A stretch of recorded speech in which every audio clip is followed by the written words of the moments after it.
में ये फिल्म उतनी अच्छी बिजनेस नहीं कर पाई, तो क्या ये गलत फहमी है। दरअसल मेरी फ़िल्म का जो यहाँ पर जिस प्लेटफॉर्म को मैंने चुना था इसको रिलीज़ करने के लिए, वो सरासर नाइंसाफ़ी की, वो प्रोफेशनलिज्म नहीं था उस प्लेटफॉर्म में।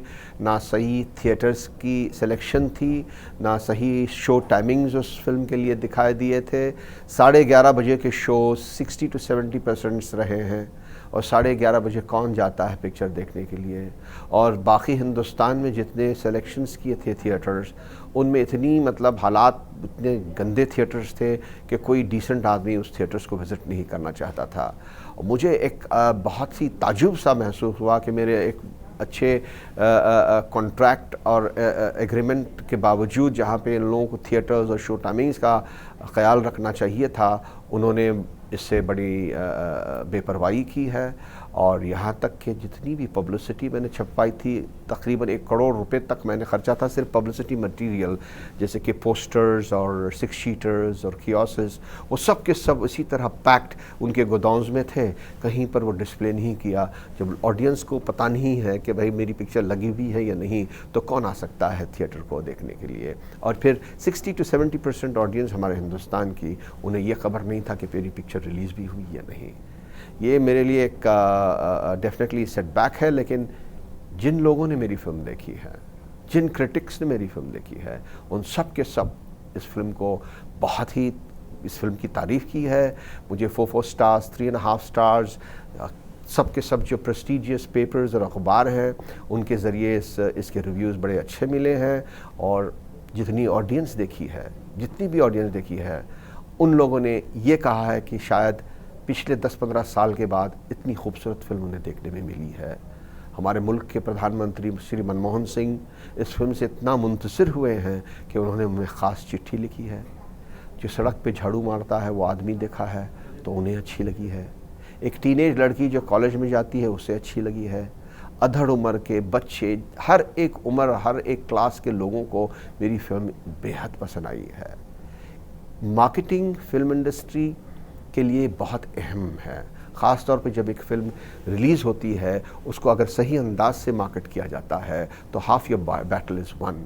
आपका कंटेंट मीडियोकर हो, अगर आपकी मार्केटिंग फर्स्ट क्लास हो, तो कंटेंट जो मीडियोकर है वो एक क्लास कंटेंट बन जाता है। इसी तरह अगर कंटेंट आपका ज़बरदस्त हो और कहीं मार्केटिंग में आपका कुछ कम सरस हो गया है, तो उसकी जो एक पहचान कम होने लगती है। तो मेरे साथ यही हुआ कि गलत मार्केटिंग हुई, गलत तरीके से रिलीज़ हुई पिक्चर।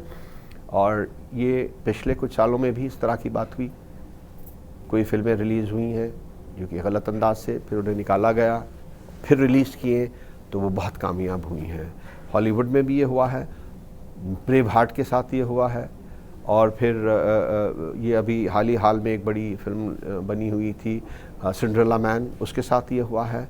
तो ये एक गलती हमसे हुई है कि हमने एक अच्छे प्रोफेशनल प्लेटफॉर्म को अपनी फिल्म नहीं दिया, और जल्दी में इन लोगों की समझ में हम आ गए कि भाई ये अच्छा रिलीज़ करेंगे, लेकिन वहाँ पे हमें एक ज़रा सा ख़तरा महसूस हुआ। तो सर, जैसे आजकल कहा जाता है कि कंटेंट से ज़्यादा लोग फेस वैल्यू पे ज़्यादा जाते हैं, तो आप इसके ऊपर क्या कहेंगे? ये एक मिथ है, क्योंकि आज दुनिया की सबसे बड़ी हॉलीवुड की फ़िल्म टाइटैनिक जो बनी थी वो नए चेहरों से बनी थी, और दोनों चेहरे नए थे, और वो फिल्म ने कुछ 200-300 मिलियन डॉलर्स का बिजनेस किया है। हमारी हिंदुस्तान में भी अगर आप बॉबी देखें तो दोनों नए चेहरे थे, और आप जितने भी यहाँ की कामयाब फिल्में देखी हों, सबसे ज़्यादा जो बिज़नेस की हैं वो नए चेहरों के साथ हुई हैं। तो ये एक मिथ है जो कि इसमें कुछ सच्चाई नहीं है, और मैं इस बात को तो नहीं मानता। मैं सोचता हूँ कि जो कैरेक्टराइजेशन, जो सही कैरेक्टराइजेशन हो, तो वही सबसे इम्पॉर्टेंट है। अब अच्छे भले एक्टर को अगर गलत रोल में ले आते हैं तो वो बेचारा कुछ कर नहीं पाता, ना तो रोल को जस्टिफाई कर पाता है, ना अपने हुनर की वो इज़्ज़त कर पाता है। तो आप तो देखे हैं शायद कुछ फिल्में जो रिलीज़ हुई गलत कैरेक्टराइजेशन से, उनका हशर क्या हुआ है। तो कैरेक्टराइजेशन बहुत ही अहम है, ख़ास तौर पे जब फिल्म आप तारीख़ी अंदाज की बनाते हैं। अगर आप एक शहंशाह को इमेजिन किए हैं तो वो चेहरा, उसका रूप, उसका रंग, उसका चलना, कहना, बात करने का एक अंदाज़, शहंशाहियत की एक बात होनी चाहिए उसमें। अगर मैं किसी भी एक्टर को लेकर वो शहंशाह का एक गाप देता हूँ तो वो शहंशाह नहीं लगता।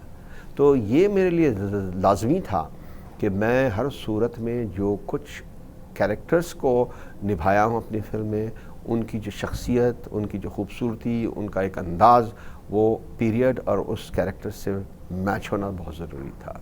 रोमियो जूलियट एक फ़िल्म थी अमेरिका में, नए चेहरे, जो कि सबसे बड़ी बॉक्स ऑफिस हिट हुई है।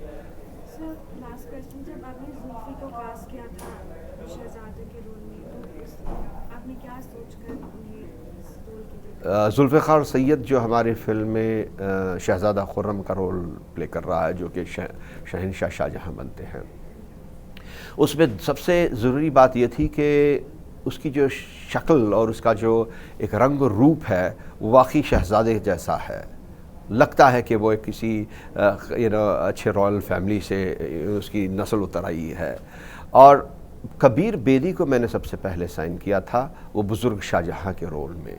और अगर आप कबीर बेदी को एक तरफ खड़ा कर दें और जुल्फ़िकार सैयद को उसके सामने, तो ऐसे लगा कि बिल्कुल ये दोनों एक सांचे से ढले हुए हैं और एक कमसीन जुल्फ़िकार सैयद बड़ा होकर कबीर बेदी बन जाता है। तो वो मेरे लिए बहुत ज़रूरी था, क्योंकि इसमें दोनों शाहजहाँ का रोल पोर्ट्रे करते हैं। और फिर रही बात सोनिया जहाँ की, और मैं चाहता था एक नया चेहरा जो कि ऑडियंस उसको आइडेंटिफाई करे कि भाई हाँ, ये उस वक्त की मुमताज़ महल है।